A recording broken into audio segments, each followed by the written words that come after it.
All right, guys. So once again, the Ohio State Buckeyes struggle against an opponent they had no business being in a fight with. Now, again, maybe this can help out with Ohio State in the long run when it comes to going against tougher competition, and who knows, maybe they have an advantage when it comes to close games. I don't really know, but this was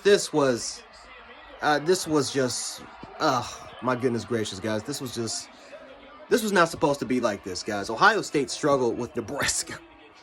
With Nebraska of all teams, man. Nebraska is not a good football team. Now, again, they're a feisty football team. They know how to fight. They're not going to quit. But Ohio State had no business being in a game this close. Last week, they struggled against Penn State when Sean Clifford was not even at 100%, and Sean Clifford had one of the best games of his career. And now you look at the next week, and they struggle against Nebraska. This is unacceptable, especially when you're talking about the College Football Playoff Committee, who this year, they're looking at what have you done recently. They're not looking at the totality. They're not looking at the full body of work. They're looking at what have you done recently. And like we've seen before, we've seen an undefeated Oklahoma squadron at number 8. We've seen Wake Forest prior to their loss to North Carolina today, undefeated. They're ranked 9th. So, and they already have a team in Oregon who has a head-to-head victory over Ohio State. So even though Ohio State, even if they, again, all they have to do is win the Big Ten championship, and I think they could potentially get in. But again, notice the words. I didn't say guaranteed. I said potentially, because again, Oregon has the head-to-head. If Alabama beats Georgia, Bama's going to get in. So there's a lot of factors that I think might actually be playing against Ohio State for the first time in a while. So Ohio State has to really dominate these games. You cannot struggle against Penn State, and you can't struggle against Penn State at home, and then you can't struggle against Nebraska. Can't really do that. C.J. Stroud played like shit. Let's call a spade, guys. I know people are gonna say, well, he had over 400 yards. C.J. Stroud did not play his best football today, guys. Made a lot of costly mistakes. He damn near gave Nebraska an opportunity for them to get the ball back and win the game by fumbling it. Which, by the way, why in the hell did Ryan Day call a passing play, or whoever's their offensive coordinator is? How in the hell?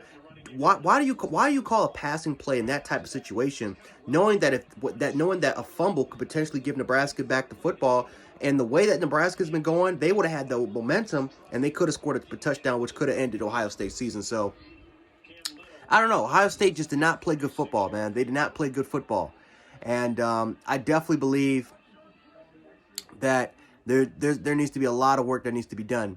Now, Nebraska, if you're a Nebraska fan, you got to be sick to your stomach about this, because I'm not going to lie to you. You can make an argument that Nebraska should have won this game. Adrian Martinez, as good as he played today, he was extremely effective with his mobility, with his playmaking ability today. He can't throw.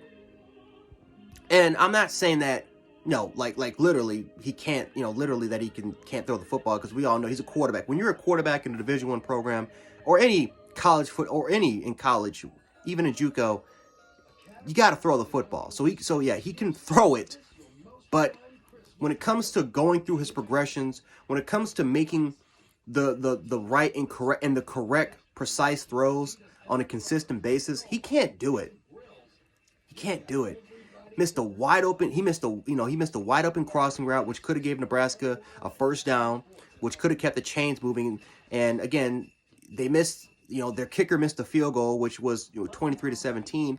But Adrian Martin, he missed a lot of really good throws, missed a lot of wide open reads, didn't really go through the progressions, was throwing it off his back foot a lot.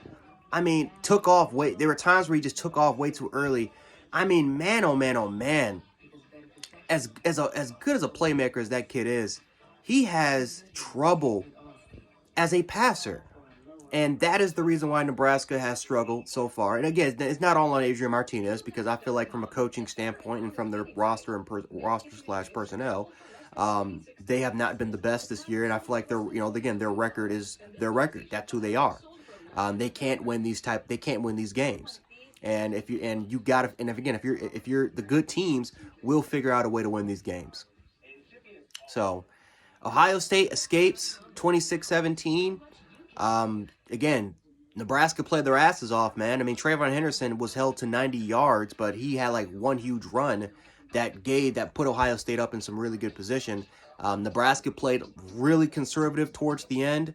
I feel like you could have played aggressive there.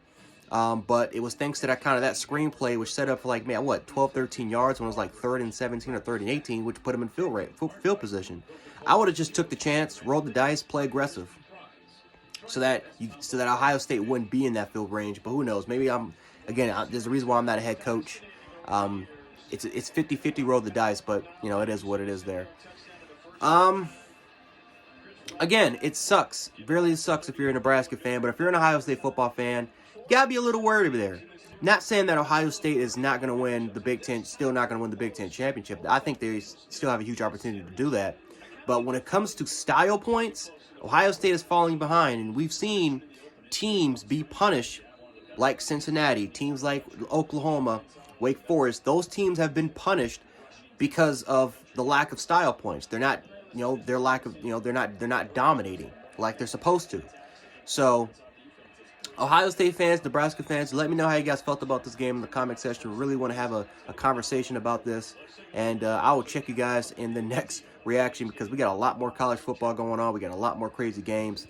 And man, oh man, it's going to be one hell of a day. But anyway, guys, Gen Sports. I'll catch you guys in a bit. Peace.